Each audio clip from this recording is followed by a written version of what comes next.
అందరికీ నమస్తే. నేను మీ రాధి. Welcome to Shri Harshanidhi. మీ అందరికీ నా ఈ వీడియోలు నచ్చినట్లయితే లైక్ చేయండి, కామెంట్ చేయండి, అలాగే మీ వాళ్ళందరికీ కూడా షేర్ చేయండి. అండ్ కొత్తగా ఎవరైతే ఈ ఛానల్ని చూస్తున్నారో దయచేసి మీరు అందరూ కూడా సబ్స్క్రైబ్ చేసుకోండి. గణపతి నవరాత్రుల సందర్భంగా మనం వినాయకుడి యొక్క ఎన్నో స్తోత్రాలను తెలుసుకుంటున్నాము. అందులో భాగంగా ఈరోజు దేవతల చేత స్తుతించబడినటువంటి గజానన స్తుతిని తెలుసుకుందాము. ఇది ఏ సందర్భంలో జరిగింది అంటే, త్రిపురాసురుడు అనేటటువంటి రాక్షసుడు మొత్తము స్వర్గాన్నంతటిని ఆక్రమించేసి అలాగే వైకుంఠాన్ని కూడా ఆక్రమించేశాడు. ఆ తర్వాత బ్రహ్మలోకం మీదకి దండెత్తాడు. అయితే అంతకుముందే ఇంద్రాది దేవతల వలన త్రిపురుడి గురించినటువంటి విన్న బ్రహ్మదేవుడు శ్రీహరి యొక్క నాభి కమలంలోకి దూరిపోయాడు. అంటే ఏంటి? విష్ణుమూర్తి యొక్క నాభి లోపలే కదా, నాభి నుంచి వచ్చినటువంటి కమలంలోనే కదా బ్రహ్మ ఉంటాడు. ఆ బ్రహ్మ మళ్ళీ అటువంటి ఆ నాభిలోని ఉన్నటువంటి ఆ కమలంలోకి దూరిపోయి దాక్కున్నాడు. ఇక విష్ణుమూర్తి కూడా కనిపించలేదు. ఎందుకంటే విష్ణుమూర్తి భయంతో ముందే క్షీర సముద్రంలోని దాక్కున్నాడు. ఇక అతను కైలాసానికి వెళ్ళాడు. కైలాసాన్ని దండెత్తడానికి వెళ్ళినప్పుడు ఈ దేవతలందరూ కూడా చాలా భయపడిపోయారు. వీళ్ళందరూ అక్కడ కైలాసంలో ఉన్నటువంటి హిమాలయ పర్వతాలలోని ఆ గుహల్లోని తలదాచుకున్నారు. మాకు ఎప్పుడు మంచి రోజులు వస్తాయి అని బాధపడుతూ ఉన్నటువంటి సమయంలో నారద మహర్షి వాళ్ళ దగ్గరికి వచ్చి, మీ కష్టాలన్నీ తొలగిపోవాలి అంటే మీరు గణేశుణ్ణి ప్రార్థించండి, అదొక్కటే మీకు మార్గము, ఆయన్ని స్తుతిస్తే మీ కష్టాలన్నీ పోతాయి అని చెప్పారు.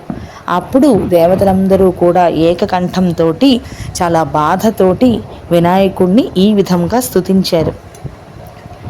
నమో నమస్తే పరమార్థరూప, నమో నమస్తే అఖిల కారణాయ, నమో నమస్తే అఖిల కారకాయ, సర్వేంద్రియాణమధివాసినేపి, నమో భూతమయాయ తేస్తు, నమో భూతకృతే సురేశ, నమో నమః సర్వధియాం ప్రబోధ, నమో నమో విశ్వలయోద్భవాయ, నమో నమో విశ్వభృతే అఖిలేశ, నమో నమః కారణకారణాయ, నమో నమో వేద విరామదృశ్య, నమో నమః సర్వవరప్రదాయ, నమో నమో వాగవిచారభూత, నమో నమో విఘ్న నివారణాయ, నమో నమో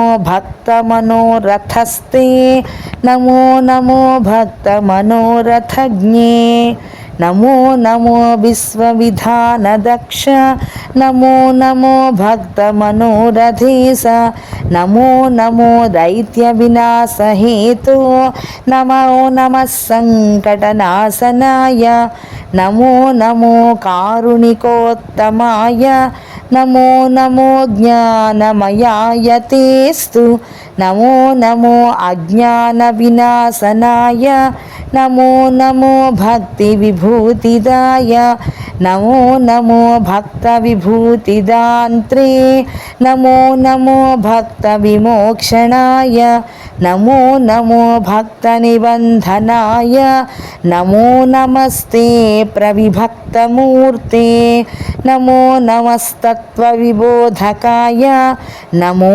నమస్తత్వ విదుత్తమాయ, నమో నమస్తే అఖిల కర్మ సాక్షిణే, నమో నమస్తే గణనాయకాయ. ఇటువంటి ఈ స్తోత్రాన్ని మొత్తం దేవతలందరూ కూడా వినాయకునికి ప్రార్థిస్తే ఈ స్తోత్రంతో ఈ దేవతలందరూ కూడా చేసినటువంటి ఈ స్తుతికి వినాయకుడు చాలా సంతృప్తి చెంది వెంటనే వారి ముందు ప్రత్యక్షమయ్యాడు. మీ కష్టాల గురించి అని విన్నాను, మీకేం వరం కావాలో కోరుకోండి, అనుగ్రహిస్తాను అని చెప్పారు. అప్పుడు దేవతలంతా కూడా ముక్త కంఠంతో చెప్పారు, పరమాత్మ వినాయక దయచేసి మమ్మల్ని ఈ స్థితికి ఎవరైతే తీసుకొచ్చారో ఆ త్రిపురాసురుణ్ణి వధించు, నీవొక్కడివే అందరి బాధలు తొలగించగల సమర్థుడివి, నిన్ను మేము దీనంగా వేడుకుంటున్నాము, మాకు నీవే దిక్కు అని తమ యొక్క కోరికను చెప్పారు. అప్పుడు వెంటనే వినాయకుడు చెప్పాడు, దేవతలారా మీకు త్వరలోనే ఆ త్రిపురాసురుడి బాధ లేకుండా చేస్తాను. మీరు ఇప్పుడు చేసినటువంటి ఈ స్తోత్రం ఎంతో మహిమాన్వితమైనది, దీన్ని పఠించిన వారి యొక్క కష్టాలన్నీ కూడా తొలగిపోతాయి. ఇది లోకములోని సంకటనాశక గణపతి స్తోత్రంగా ప్రసిద్ధి చెందుతుంది. ఈ స్తోత్రంతో నన్ను ఎవరు స్తుతించినా సరే వారి కష్టాలన్నిటినీ కూడా తొలగిస్తాను. ప్రతిరోజు కూడా 3 సంధ్యలలో ఒక్కసారి, అంటే త్రిసంధ్యల్లో ఏదో ఒకసారైనా సరే ఈ స్తోత్రాన్ని పఠించే వారికి ఎలాంటి కష్టాలు కూడా కలగవు, ఇది నేనిచ్చేటటువంటి వరము అని చెప్పి సాక్షాత్ శ్రీ మహాగణపతియే చెప్పారు. అటువంటి దివ్యమైన స్తోత్రం ఈ స్తోత్రం. కాబట్టి అందరూ కూడా తప్పకుండా చదవండి, తప్పకుండా వినండి, ఆ వినాయకుని యొక్క కృపకు పాత్రలు కండి. ఓం గం గణపతియే నమః.